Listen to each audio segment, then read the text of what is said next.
자, 안녕하세요. 자, 오늘은 민법 기출 지문 OX 임대차 파트의 두 번째죠. 교재로 그 파란 책 92페이지 한번 보실까요? 자, 5번에 임차권의 양도와 전대가 되어 있습니다. 자, 임차권을 동일성을 유지하면서 승계를 해서 넘겨주는 것을 양도로 하고, 자, 임차인이 자기 임차권의 범위 안에서 새로운 임대차를 할 때를 전대를 합니다. 전대. 새끼 임차인을 들이는 것을 전대를 합니다. 어쨌든 임차권은 채권이기 때문에 양도와 전대가 자유롭지 않습니다. 그래서 전세권과 달리 결국에는 임대인의 동의를 얻어서 양도와 전대를 해야 됩니다. 자, 이와 관련해서 동의 없이 양도나 전대를 했을 때, 또 동의를 받아서 했을 때 법률적인 문제가 뭐가 생기냐, 이런 문제가 생깁니다. 자, 우선은 여기 칠판을 한번 보실까요? 자, 갑이라는 사람이 을에게 임대차 계약으로 임대를 했습니다. 그리고 을은 갑의 동의를 받지 않고 병한테 다시 자기 임차권의 범위 안에서 새끼 임차인을 들였습니다. 뭐 이 사람을 전차인이라 합니다. 자, 갑과 을 사이는 임대차, 을하고 병 사이는 전대차 계약이 됩니다. 그러면 동의를 받아야 되는데 동의를 받지 않고 전대차를 했을 때 어떻게 되느냐? 자, 우선은 동의를 받지 않고 전대를 하여도 전대차 자체는 유효입니다. 그래서 동의는 전대차의 효력 요건이 아니다 이 말이죠. 그래서 효력 요건이 아니므로 동의 없이 전대차를 하더라도 전대차 자체는 유효하다. 그럼 동의는 무슨 요건이냐? 대항 요건입니다. 병이 갑에게 임차권으로 대항할 수 있는 요건이다. 그래서 동의를 받지 않았으니까 병은 갑에게 임차권으로 대항할 수 없다. 그런 이야기죠. 자, 그래서 동의 없이 전대차를 하더라도 전대차 자체는 유효이다. 자, 그러나 을이 끝까지 동의를 받아주지 못하면 담보 책임을 져야 한다. 그럼 병은 을에게 담보 책임을 물을 수 있다. 그 담보 책임의 내용은 전대차 계약을 해제나 해지할 수도 있고 손해배상을 청구할 수도 있고 이렇습니다. 자, 그 다음에 을이 동의를 받지 않고 전대를 하는 것은 임대인 갑을 배신하는 것입니다. 그래서 우리 법에는 갑에게 해지권을 줍니다. 자, 을이 갑의 동의를 받지 않고 배신을 해서 전대차를 하면은 갑이 응징할 수 있도록 임대차 계약을 해지할 수 있는 권한을 준다. 자, 그리고 갑의 눈에는 동의 없이 병이 전차인으로서 점유를 하고 있기 때문에 갑하고 관련해서는 불법 점유가 됩니다. 불법 점유. 그럼 불법 점유가 되기 때문에 갑은 소유자고 이 병은 소유자 허락 없이 갑의 집을 불법 점유하고 있다. 그러면 갑하고 병 사이는 소유자 갑이 집에 대해서 인도 청구, 반환 청구를 할 수 있느냐? 또 월세 상당, 차임 상당의 손해배상이나 부당이득 반환 청구를 할 수 있냐? 이런 문제가 발생합니다. 자, 이거는 해지했냐 안 했냐에 달려 있습니다. 만약에 해지를 안 했다고 봅시다. 안 했어. 자, 해지를 하지 않았으면 임대차는 그대로 살아 있습니다. 그러면 살아 있으면 점유할 권리는 여전히 을에게 있습니다. 을에게 있기 때문에 갑은 병에게 나에게 인도하라 이렇게는 못합니다. 그죠? 점유할 권리가 갑에게 있는 것이 아니기 때문에 자기에게 반환해라 이렇게는 못하고 을에게 반환해라 이렇게 해야 합니다. 을에게 반환해라 이렇게. 자, 그 다음 자, 갑이 해지를 안 하면 임대차는 살아있고 살아있으니 갑은 을에게 여전히 월세를 청구할 수 있다. 그럼 을에게 월세를 청구할 수 있기 때문에 갑은 병한테 월세 상당을 청구할 수 없다 이래 맞잖아요. 만약에 을에게도 월세를 청구할 수 있고 병한테도 월세 상당을 청구할 수 있다면 이중이득이 되잖아요. 그죠? 자, 그래서 결국 갑이 해지를 하지 않으면 갑은 병한테 나에게 집을 반환하라, 나에게 인도하라 이거를 못하고 을에게 돌려주라 이렇게만 할 수 있습니다. 나에게 반환하라 이게 안 됩니다. 자, 그리고 해지를 하지 않았으면 갑은 여전히 을에게 월세를 청구할 수 있기 때문에 병에 대해서 월세 상당의 손해배상이나 부당이득 반환 청구를 할 수가 없다. 이렇게. 자, 그 다음 두 번째. 만약에 해지를 했습니다. 자, 해지를 했으면 임대차가 끝나버리죠. 임대차가 끝나면은 점유할 권리가 갑으로 복귀합니다. 그럼 갑으로 복귀하기 때문에 갑은 병한테 나에게 인도하라, 반환해라 이렇게 할 수 있습니다. 그리고 해지를 하면은 갑은 을에게 월세를 청구할 수 없어요. 그럼 을에게 월세를 청구할 수 없으면 병한테라도 월세 상당을 청구할 수 있어야 한다. 이렇게 정확하게 판단을 하시면 되겠습니다. 자, 1번 한번 보실까요? 동의 없이 병한테 전대했다. 자, 1번에 동의 없는 을, 병 간의 전대차 계약은 유효다 그랬죠? 동의를 받지 않아도 유효다. 자, 1번은 X. 자, 을은 병에게 목적물을 인도하여 병이 사용 수익할 수 있도록 할 의무였다. 당연하죠. 을이 병한테 다시 빌려줬으므로 을은 병으로 하여금 사용 수익해 할 수 있도록 할 의무가 있다. 맞고. 자, 4번의 병은 을에 대한 권리로 갑에게 대항하지 못한다. 동의를 받지 않았단 말이야. 그래서 아까 동의를 받지 않았기 때문에 전대차는 유효이지만 이 병이 임차권으로서 을에 대한 임차권으로서 갑에게 대항하지 못합니다. 자, 갑이 병 보고 내놔라 그러면 병은 내놔야 한다. 그래서 버티지 못한다. 대항하지 못한다. 그런 이야기입니다. 맞고. 자, 4번의 갑은 을과의 계약이 존속하는 동안에 병에게 불법 점유를 이유로 손해배상이나 부당이득 반환 청구를 할 수 없다. 자, 임대차 계약이 존속한다. 그 말은 해지를 안 했죠. 그러면 해지를 안 했으면은 갑이 을에게 월세를 청구할 수 있기 때문에 병한테 월세 상당의 손해배상이나 부당이득을 청구할 수 없다. 이렇게 되는 것입니다. 자, 그래서 4번도 맞네요. 자, 5번에 특별한 사정이 없는 한 갑은 무단 전대를 이유로 해지할 수 있다. 자, 동의 없이 전대하는 것을 무단 전대랍니다. 이것은 갑을 배신했기 때문에 갑에게 해지권이 주어진다. 따라서 갑은 임대차를 해지할 수 있다. 맞네요. 그죠? 자, 6번에 을이 자신의 배우자인 병한테 임차물을 전대하는 경우에 을의 행위가 갑에 대한 배신적 행위라고 볼 수 없다면 갑은 해지할 수 없다. 이제 해지권이 주어지는 이유가 자, 을의 갑의 동의를 받지 않고 병한테 전대를 하면은 갑을 배신했기 때문에 해지권이 주어집니다. 그런데 을하고 병이 만약에 부부지간입니다. 가구점 사건이라고 있거든요. 그래서 을과 병이 부부로서 그죠? 가구점을 경영하고 있다. 동거를 하면서 처음에는 남편 이름으로 되어 있다가 그 다음에 옆편 와이프 이름으로 바꿨습니다. 그럼 임차권을 일종의 양도했다 또는 전대했다 이래 볼 수 있잖아요. 그러면 남편 이름으로 돼 있으나 옆편 이름으로 돼 있으나 여전히 살림을 하면서 가구점을 경영하고 있기 때문에 갑에게 큰 차이가 없습니다. 그죠? 그래서 이것은 갑에게 배신적 행위라고 볼 수 없다. 그때는 갑에게 해지권이 발생하지 않습니다. 그 이야기입니다. 6번. 자, 임차인 을이 자신의 배우자인 병한테 임차물을 전대했다. 이때 을의 행위가 갑에 대한 배신적 행위라고 볼 수 없다면, 주로 볼 수 없습니다. 볼 수 없다면 그때는 갑에게 해지권이 발생하지 않는다. 즉 갑은 해지할 수 없다. 맞네요. 그죠?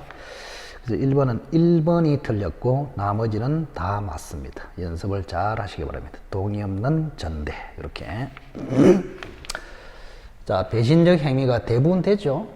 갑의 동의 없이 을이 함부로 양도하거나 전대를 하면은 갑에 대해서 배신적 행위가 되기 때문에 해지권이 발생합니다. 그러나 을과 병이 부부 사이다. 부부 사이에 이런 일이 일어나면은 주로 배신적 행위가 아니다. 그래서 갑에게 해지권이 생기지 않는다. 그렇게 정리하시면 되겠습니다. 그래서 1번이 틀렸고 나머지는 맞습니다. 자, 1-1을 볼까요? 갑 소유 X 토지를 건물 소유 목적으로 임차한 을은 갑의 동의 없이 병한테 전대했다. 역시 동의 없는 전대. 자, 1번에 을이 X 토지에 신축한 건물에 보존 등기를 마친 후 정의 X 토지의 소유권을 취득했다면 을은 정에게 건물 매수 청구권을 행사할 수 없다. 자, 우선은 여기 한번 봅시다. 지금 자, 을이 X 토지에 신축한 건물에 보존 등기를 마쳤다. 자, 을이 토지를 딱 빌려 가지고 건물을 신축을 했어요. 이렇게 건물을 신축했다. 그리고 보존 등기까지 해버렸다. 그러면 토지 임차권에서 그죠? 대항력이 생기려면은 임차권 자체를 등기하거나 지상 건물을 보존 등기하거나 이렇습니다. 그럼 지상 건물을 보존 등기했기 때문에 대항력이 생깁니다. 대항력이 생긴다. 그러면 대항력이 생기면은 갑이 갑다시한테 또는 병한테 제3자 병한테 팔아먹었다. 이 사람이 현재 주인이 됐다. 그러면 새로운 주인에게도 어른 임차권으로 대항할 수 있습니다. 아시겠죠? 그런 취지로 보시기 바랍니다. 자, 그래서 1번에 보시면, 자, 을이 X토지에 신축한 건물의 보존 등기를 마친 후 정의 X토지의 소유권을 취득했다면 을은 정에게 매수 청구를 행사할 수 없다. 그렇게 돼 있죠? 매수 청구를 행사할 수 없다. 우선은 여기 보시면 여기는 이제 정으로 돼 있네요. 그죠? 정. 자, 을이 토지를 빌려 가지고 건물을 지어서 그 다음에 임대차가 끝나면 을은 갱신 청구를 해보고 거절당하면 집이 돼서 건물에 대해서 강제로 팔아먹을 수 있습니다. 이거를 지상물 매수 청구라 합니다. 그러면 지상물 매수 청구의 상대방이 누구냐? 굉장히 중요하죠. 자, 우선은 지상물 매수 청구의 상대방은 임차권 소멸 당시에 임대인에게 하는 것이 원칙입니다. 만약에 기간이 5월 1일 날 끝났어. 끝나고 난 뒤에 갑이 정한테 6월 1일 날 지금 토지를 팔았다 이 말입니다. 그러면 임차권 소멸 당시의 임대인은 갑입니다. 따라서 현재 소유자 정이 아니고 갑에게 매수 청구를 할 수 있다. 그러나 임차인이 대항력을 가지고 있다면 현재 소유자 정에게 매수 청구를 할 수 있다. 이게 판례입니다. 자, 그렇다면 1번을 다시 한번 볼까요? 자, 을이 X토지에 신축한 건물의 보존 등기를 마친 후, 즉 대항력을 가진 후 정이 X토지의 소유권을 취득했다면 을은 정에게 매수 청구를 행사할 수 있다. 이래 맞잖아요. 그죠? 조심해야 됩니다. 자, 건물, 지상물 매수 청구의 상대방이 누구냐? 자, 상대방은 주로 갑인데, 그죠? 이 임차권이 소멸된 후에 땅 주인이 갑에서 정으로 바뀌었을 때가 문제가 된단 말이에요. 그러면 도대체 을은 매수 청구를 갑에게 하느냐, 현재 땅 소유자 정한테 하느냐, 이런 문제가 생깁니다.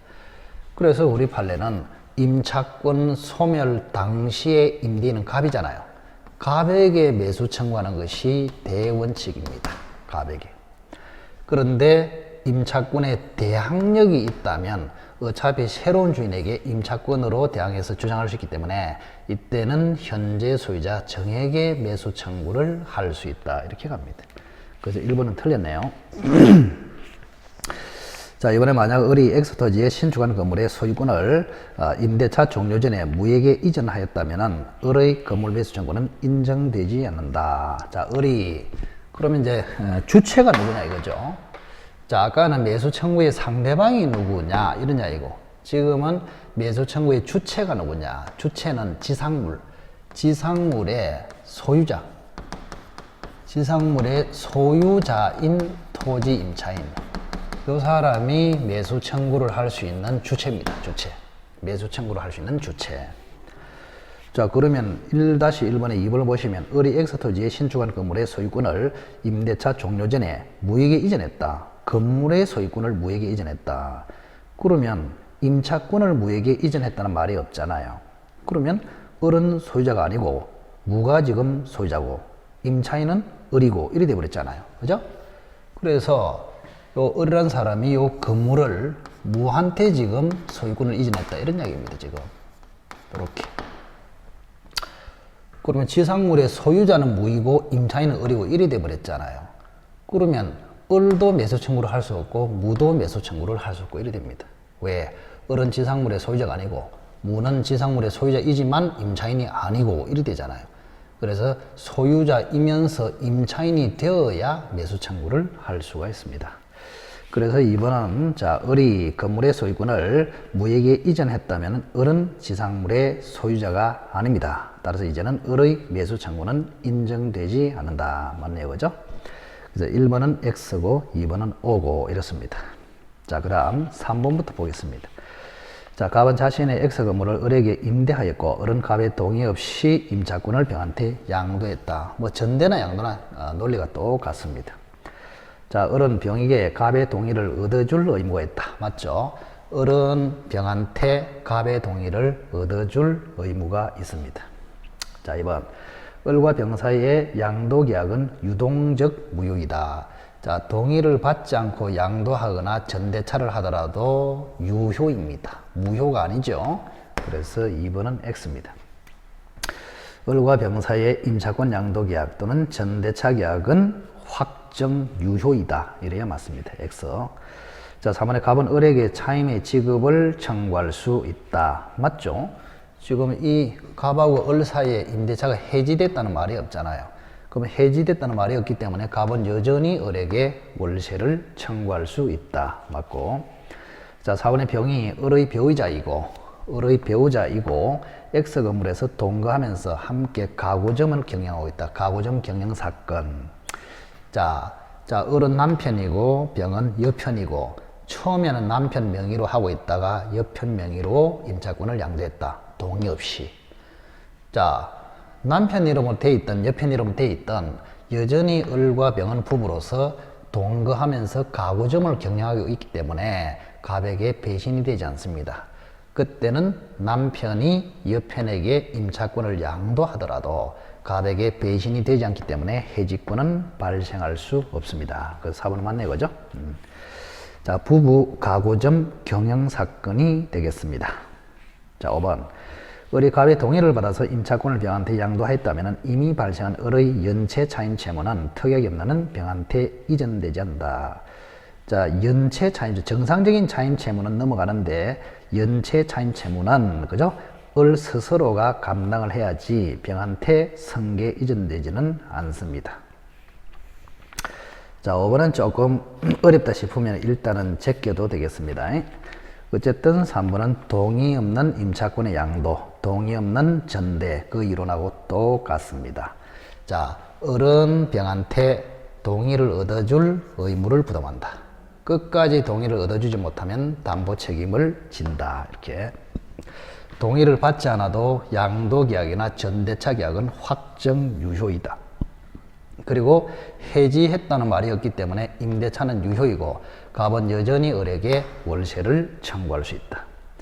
그 다음에 을하고 병이 부부이면서, 그죠? 동거하면서 가구점을 경영하고 있다면 동의 없이 남편에서 여편으로 양도가 되더라도 갑에게 배신이 되지 않기 때문에 갑은 해지할 수 없다. 이런 이야기입니다. 그죠?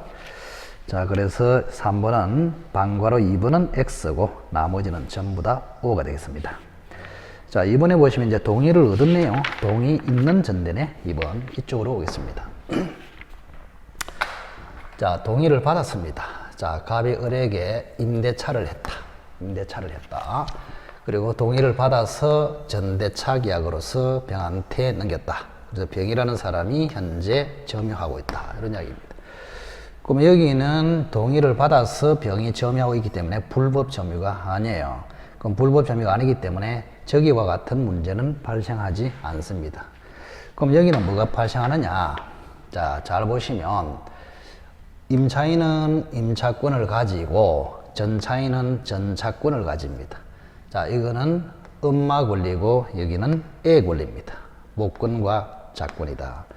그래서 임차권이 있어야 전차권이 있고 임차권이 소멸하면 전차권이 소멸하고 전차권은 임차권의 범위를 초과할 수 없고 그래서 임차권이 소멸하면은 특별한 사유가 없는 한 전차권도 소멸합니다. 이렇게. 자, 그런데 우리 법에는 전차인을 특별하게 보호하는 제도가 있습니다. 자, 그게 뭐냐? 임차권이 너무 쉽게 소멸할 때는 전차권은 소멸하지 않고 존속시키는 제도가 있습니다. 그게 뭐냐? 자, 임차권이 소멸되는 사유가 갑과 을이 합의로 임대차를 종료시켰다. 합의로 해지했다. 또는 을이 임차권을 포기함으로써 임차권이 소멸됐다. 핵심이 요거예요. 요거. 조심해야 됩니다. 자, 빨간 걸 읽어보세요. 갑과 을 사이에 임대차를 합의로 종료시켰다. 합의로 해지했다. 을이 임차권을 포기했다. 이런 사유로 임차권이 소멸됐을 때는 전차권은 소멸하지 않고 존속한다. 그래서 요 세 가지 사유는 임차권이 너무나 쉽게 소멸되는 사유이기 때문에 이런 경우에 임차권이 소멸할 때도 전차권이 소멸된다면 병이 보호가 되지 않는다 이 말입니다. 불안해서 살 수 있겠냐? 동의까지 받았는데. 그래서 이 세 가지를 기억하십시오. 자, 합의로 종료, 합의로 해지, 임차권 포기. 요 세 가지 사유로 임차권이 소멸됐을 때는 전차권은 소멸하지 않고 존속한다. 그럼 만약에 을이라는 사람이 2번 이상 월세를 연체를 했어. 연체를 해가지고 갑이 법정 해지를 했습니다. 이때는 당연히 임차권이 소멸될 때 전차권은 따라서 소멸합니다. 이거를 구별하시기 바랍니다. 자, 그 다음 두 번째는, 자, 지금 병이라는 사람은 을하고 계약을 했기 때문에 을한테 월세를 줍니다. 그럼 을이 월세를 받아가지고 갑한테 줘야 합니다. 그런데 이 을이 월세를 주로 떼먹어요. 중간에서 월세를 떼먹기 때문에 어떻게 하면은 갑이 월세를 확보할 수 있느냐. 그래서 임대인을 보호하는 방안이 나왔습니다. 그래서 우리 법을 잘 보면은, 자, 병이라는 사람이 갑에게 직접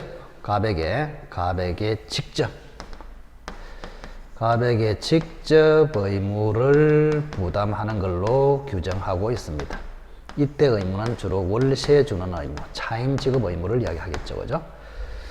그죠? 병이 을에게 월세를 주면 을이 떼먹기 때문에 우리 법에는 갑이 월세를 확보하기 위해서 병이 직접 갑에게 월세를 지급하도록 하고 있습니다.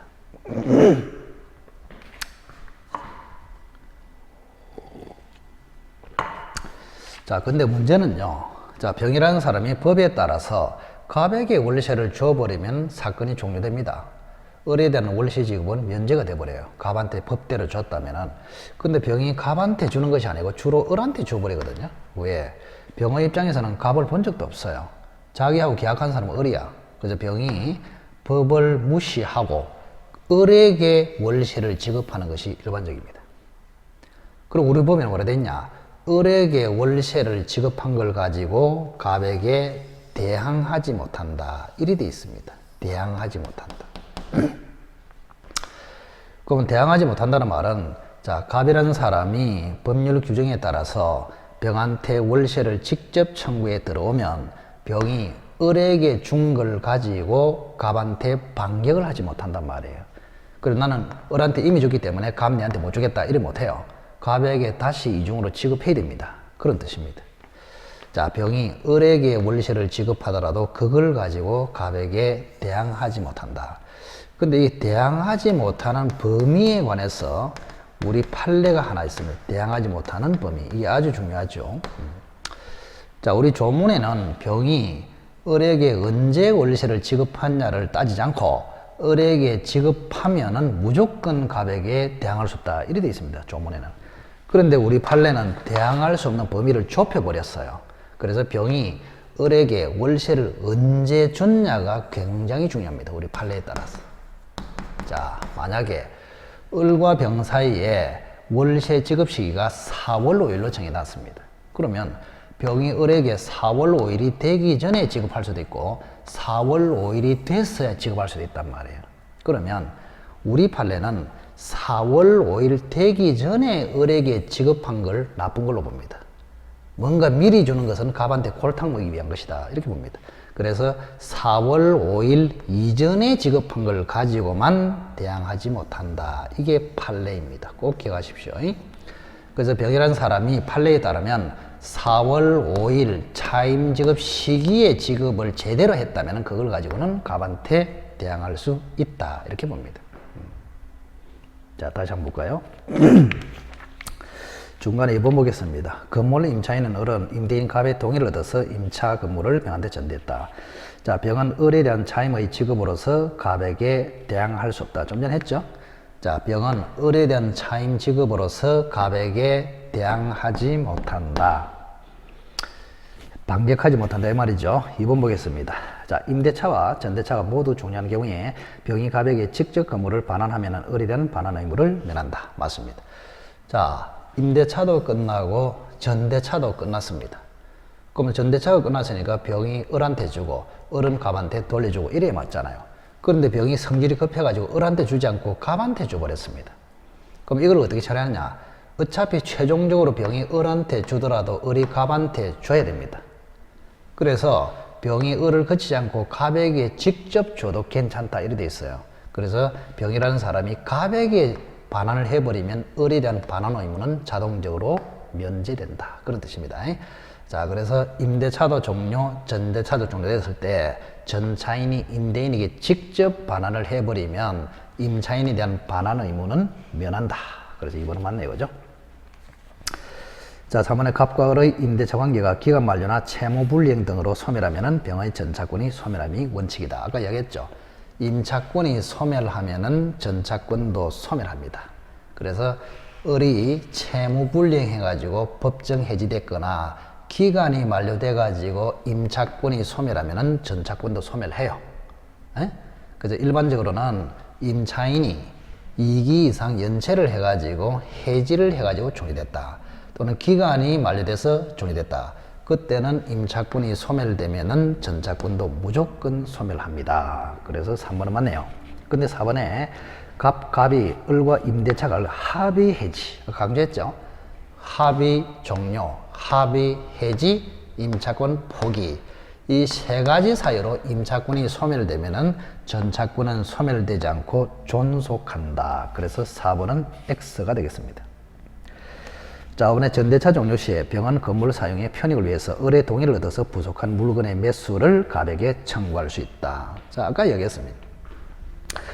자, 이 전차인 병하고 임대인 갑하고 관계는 임대차 관계가 없어요. 그래서 임대차 관계가 없기 때문에 결국 병이라는 사람은 갑에게 임차인으로서 권리를 가지지 못합니다. 그래서 병이 집이 훼손됐을 때 수리를 갑한테 청구할 수도 없고 수리비를 청구할 수도 없습니다. 청구는 병이 을한테 하고 을이 갑한테 하고 이렇게 해야 됩니다. 계약 당사자에게 해야 된다 이런 이야기입니다. 그래서 병은 직접 갑에게 수리를 청구할 수도 없고 수선을 청구할 수도 없고 수리비를 청구할 수도 없습니다. 그게 원칙입니다. 그러나 유일한 예외로 매수 청구는 할 수 있다. 매수 청구. 중요합니다. 그래서 동의 있는 적법 전대일 때 조심하시기 바랍니다. 자, 동의를 받은 적법 전대일 때는 전차인은 임대인에 대해서 다른 권리는 가지지 못하지만 매수 청구는 할 수 있다. 뭐 대표로 에어컨을 설치했다면 그 에어컨을 갑에게 강제로 팔아먹을 수 있다. 그러면 이 부속물 매수 청구의 대상은 세 가지가 나옵니다. 원래는 임차인은 두 가지 아닙니까? 그죠? 근데 전차인이 임대인에게 부속물 매수 청구할 때는 세 가지 대상으로 늘어납니다. 임대인의 동의를 얻어서 부속했거나 임대인으로부터 사서 부속했거나 임대인 동의하에 임차인으로부터 사서 부속했거나 요 세 가지가 됩니다. 따라서 임차인의 동의를 얻어서 부속했다. 이거는 매수 청구의 대상이 아닙니다. 자, 그래서 5번 다시 보겠습니다. 병은 을의 동의를 얻어서 부속했다. 임차인의 동의를 얻어서 부속했다. 이런 경우는 매수 청구를 할 수 없습니다. 자, 병이 갑에게 매수 청구를 하면은 갑의 관여가 있어야 된단 말이에요. 갑이 동의를 했거나 갑이 팔았거나 갑이 동의하고 을이 을로부터 샀거나 이래 됩니다. 갑이 관여가 돼야 된다 이런 이야기죠. 그래서 단순히 갑이 관여를 안 하고 있는데 을의 동의를 받아서 설치했다. 임차인의 동의를 받아서 설치했다. 이런 경우는 갑에게 팔아먹을 수 없단 말이에요. 왜? 갑의 관여가 없기 때문에. 그래서 갑이 동의를 해서 설치했거나 갑으로부터 사서 설치했거나 갑이 동의하에 을로부터 사서 설치했거나 이 세 가지 갑이 관여가 있는 경우에만 매수 청구를 할 수가 있습니다. 자, 그래서 2번은 동의 있는 전대차인데 자, 답은 4번, 5번이 되겠습니다. 자, 1번도 맞고 2번도 맞고 3번도 맞고 그래서 3, 4번은 반대죠.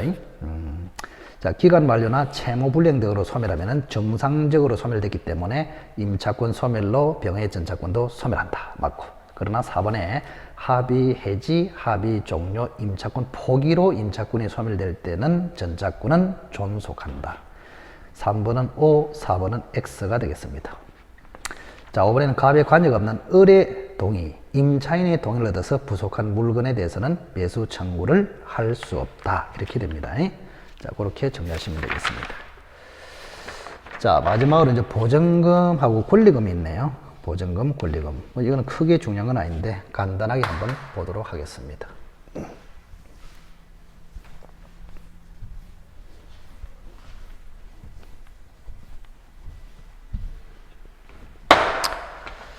자, 임대인 갑은 임차인 을에게 기간의 만료와 동시에 주택의 명도를 요구하고 있다. 자, 을은 갑이 보증금 받을 때까지 주택에 대해서 유치권을 행사할 수 없으나 항변권은 행사할 수 있다. 자, 갑이 지금 임대인입니다. 임대인. 자, 을은 임차인이죠. 임차인. 임차인이 집에서 살고 있다. 그리고 보증금을 줬겠죠. 이렇게. 그런 다음에 임대차가 종료됐다. 그럼 임대인은 보증금을 반환해야 되고, 그죠? 보증금을 반환해야 되고, 임차인은 집을 반환해야 됩니다. 집을 반환해야 됩니다. 자, 이것이 동시이행관계다. 동시이행관계. 이렇게. 자, 그런데 을이 보증금 받을 때까지 집을 유치할 수 있겠냐? 그건 안 된다 그랬죠. 임차인의 보증금 반환 청구는 집에 관하여 생긴 채권이 아닙니다. 보증금 채권, 권리금 채권, 부속물 매수대금 채권 이런 거는 결련성이 없어요. 결련성이 있는 것은 비용 상환 채권 또는 물건 하자로 인한 손해배상 채권 그런 것만 결련성이 있다. 그래서 보증금을 받을 때까지 집을 유치할 수는 없습니다. 그런데 보증금을 받을 때까지 동생 항변권으로 집을 인도하지 않고 거절할 수는 있다. 그래서 1번은 맞네요. 유치권은 행사할 수 없으나 항변권은 행사할 수 있다. 자, 을이 항변권에 의하여 주택을 사용 수익한다. 항변권을 가지고 집의 반환을 거부하고 있습니다. 그럼 이때는 적법점유다. 적법점유. 네가 보증금을 주지 않으니까 내가 집을 돌려주지 않고 적법하게 점유하고 있다. 이 말입니다. 그럼 점유하고 있으면 사용 수익을 할 수 있다. 사용 수익. 그러면 사용 수익을 해가지고 실질적인 이득이 생겨버리면 그 이득은 나중에 돌려줘야 합니다. 그래서 이번에 항변권에 의하여 주택을 사용 수익하는 경우에 갑은 을에게 불법 점유를 이유로 손해배상 책임을 물을 수는 없다. 당연하죠. 자, 이게 다시 한번 보겠습니다. 자, 을이라는 사람이 보증금을 받을 때까지 동시행 항변권을 행사해서 정당하게 집을 점유하고 있습니다. 따라서 불법 점유가 아니고 적법 점유죠. 적법 점유. 그 적법 점유 중에 사용 수익을 했단 말이에요. 을이. 그럼 사용 수익을 하면은 이익이 생길 거 아닙니까? 실질적인 이익이 생겼어. 그러면 갑이라는 사람은 을에게 그죠? 적법 점유 중에 을이 이득을 취했으면은 그 이득은 내놔라. 그래서 부당이득 반환 청구를 해야지. 불법 점유를 전제로 하는 손해배상 청구는 할 수가 없습니다. 그래서 어쨌든 갑이라는 사람은 자, 을에게 그죠? 나중에 보증금을 돌려주면서 네가 그동안에 집을 사용한 이익 그것도 내놔라 이렇게는 할 수 있다. 근거는 뭡니까? 적법 점유이기 때문에 부당이득으로 이익을 내놔라 해야지 불법을 전제로 하는 손해배상으로 이익을 내놔라 이렇게 할 수는 없습니다. 자, 그래서 이번도 맞네요. 을이 항변권에 의하여 주택을 사용 수익하는 경우에 갑은 을에게 불법 점유를 이유로 손해배상 책임을 물을 수는 없다. 적법 점유를 이유로 부당이득 반환 책임을 물을 수 있다. 이래 맞죠, 그죠? 그래서 2번은 맞습니다.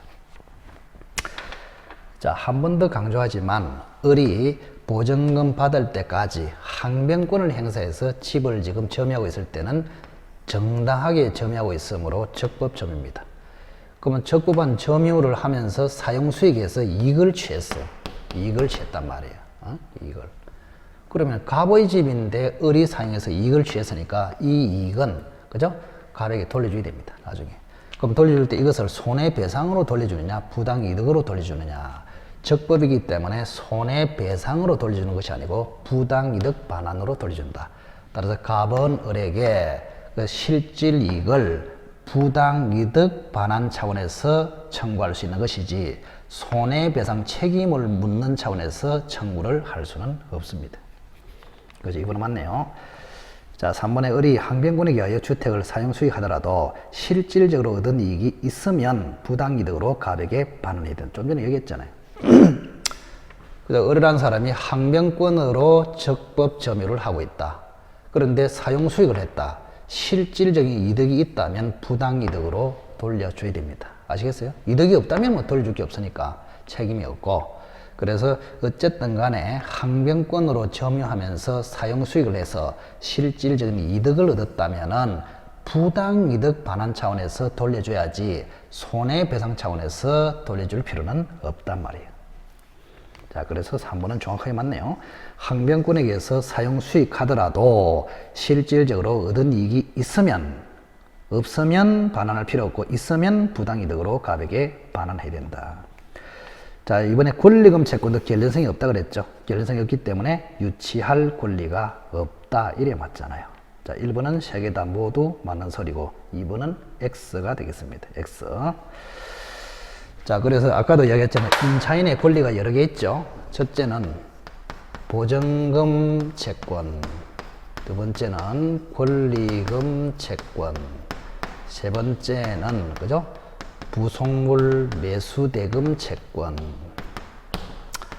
네 번째는 필요비 유익비 비용 상환 채권, 그죠?